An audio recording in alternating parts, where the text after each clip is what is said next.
اللہ اور رسول کی لعنت کے مستحق کون لوگ ہیں؟ ایک حدیث میں رسول اللہ صلی اللہ علیہ وسلم ارشاد فرماتے ہیں کہ 6 آدمی ایسے ہیں جن پر میں نے لعنت بھیجی ہے، اور اللہ تعالیٰ نے بھی ان پر لعنت کی ہے۔ ہر نبی مستجاب الدعوات ہوتا ہے۔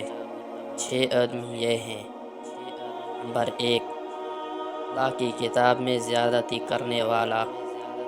نمبر 2، وہ شخص جو جبر و قہر سے اقتدار حاصل کر کے اس آدمی کو عزت دے جس کو اللہ نے ذلیل کیا ہو۔ جس کو اللہ نے عزت عطا کی ہو اس کو ذلیل کرے۔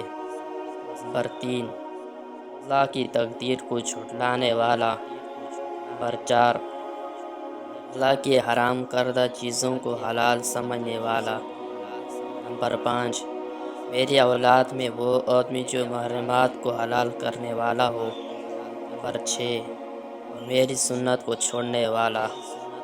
مشکوٰۃ صفحہ 22۔ ایک اور حدیث میں آپ صلی اللہ علیہ وسلم نے فرمایا: لعن اللہ الناظر والمنظور الیہ۔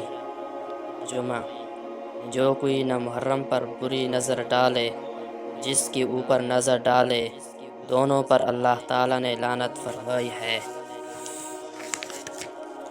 بشرطیہ جس پر بری نظر پڑی ہے اس کے ارادہ اور اختیار کو اس میں دخل ہو۔ حضرت ابو ہریرہ رضی اللہ عنہ سے روایت ہے کہ رسول اللہ صلی اللہ علیہ وسلم نے ایسے مرد پر لعنت کی ہے جو عورت کا لباس پہنے، اور ایسی عورت پر لعنت کی جو مرد کا لباس پہنے۔ مشکوٰۃ۔ حضرت عائشہ رضی اللہ عنہا سے کسی نے عرض کیا: ایک عورت مردانہ جوتا پہنتی ہے۔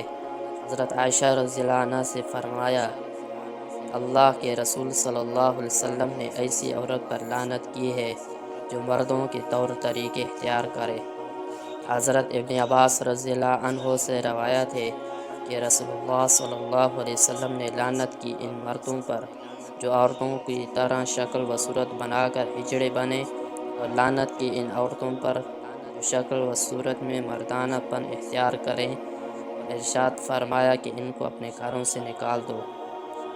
بخاری شریف میں ہے کہ حضرت عبداللہ بن مسعود رضی اللہ عنہ نے فرمایا: اللہ کی لعنت ہو گودنے والیوں پر اور گدوانے والیوں پر جو ابرو یعنی بھوؤں کے بال چنتی ہیں تاکہ بھویں باریک ہو جائیں۔ خدا کی لعنت ہو ان عورتوں پر جو حسن کے لیے